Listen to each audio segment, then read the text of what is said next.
Jim Clark never intended to make racing his life's work, let alone become one of the greatest drivers in the world. What began as a hobby for a farm boy in Scotland transformed him into an icon of Formula One.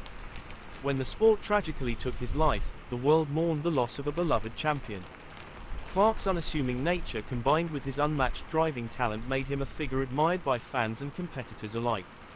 While he was nearly unbeatable on the track off it, he appeared vulnerable, a man uncomfortable with the fame that accompanied his success. Few champions have dominated their sport like Clark, and fewer still are remembered with such deep affection. Born on March 4, 1936, in Kilmany, Scotland, Jim Clark grew up with four sisters on the family farm in the peaceful Berwickshire Hills near the English border. The wide open spaces where flocks of sheep grazed were a sanctuary for Clark, a place he would always consider home. His early life was far removed from the glamorous world of motorsport, which he first encountered through books and magazines during his school days in Edinburgh. At the time he played cricket and hockey, excelling in both, but he nurtured a secret passion for driving. His parents were initially opposed to using vehicles for anything other than farm work, and Jim had to drive the family car in secret around the fields. By the age of 17, after securing his driver's license, he began competing in local rallies and skill tests with his personal Sunbeam Talbot.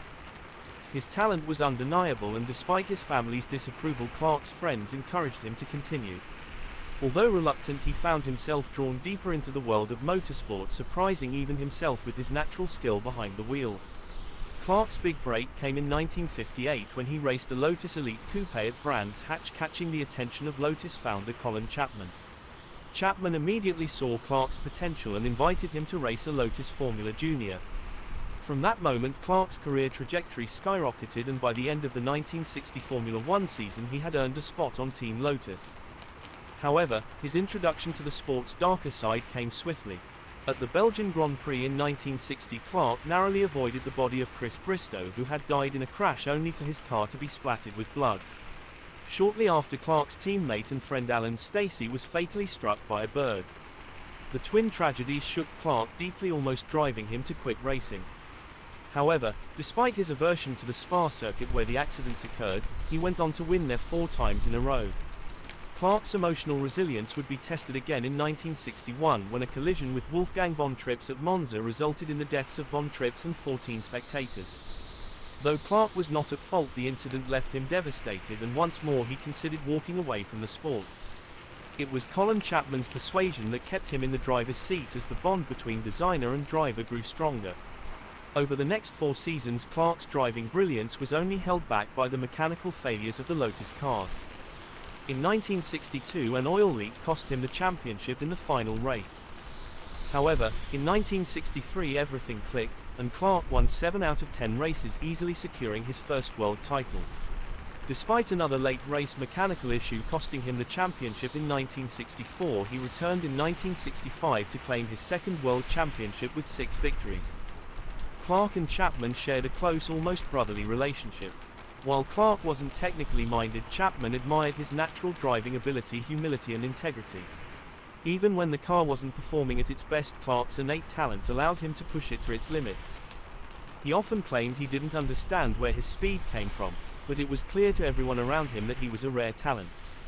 The shy and introverted Clark was a reluctant hero, disliking the public attention that came with his success. Despite his fame, few people truly knew him. While his peers like Graham Hill and Jackie Stewart were charismatic and outgoing, Clark was the opposite, quiet, nervous, and prone to indecision in his personal life. However, once he was in the driver's seat, his calm and aggressive driving style was unmatched. In 1965, Clark's talent earned him international fame when he won the prestigious Indianapolis 500. Despite this, he remained uncomfortable in the spotlight and hated making public appearances. He never married, but he once confided to a girlfriend that his true dream was to retire from racing and return to a peaceful life on the family farm in Scotland. He kept his racing contracts short, always allowing himself the freedom to leave when he wanted.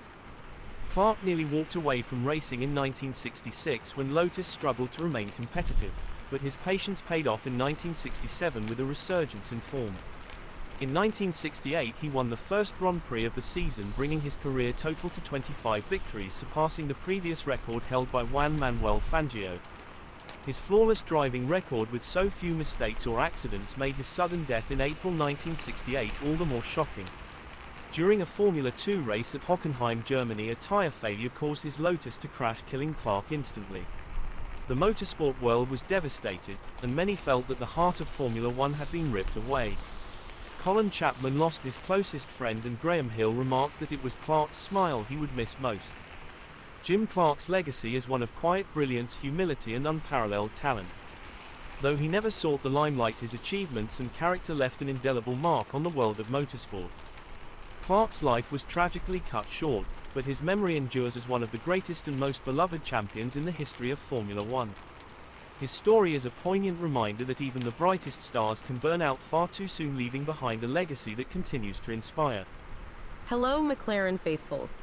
If you loved this video, make sure to smash that like button, drop a comment below, and hit subscribe so you never miss any McLaren F1 updates with ASMR background sounds. Your support is what keeps this incredible community growing stronger every day. Let's continue the conversation and share our passion for McLaren F1 together. Discover my journey as a passionate creator navigating life with challenging disabilities. Despite the obstacles, I'm determined to follow my dreams and share my love for McLaren and F1 with the world. By becoming a patron, you'll not only be supporting my dream, but you'll also gain access to exclusive content, including untold stories of legendary F1 drivers and much more. Your support can truly make a difference in my life, helping me continue to do what I love. Click the link below and enjoy.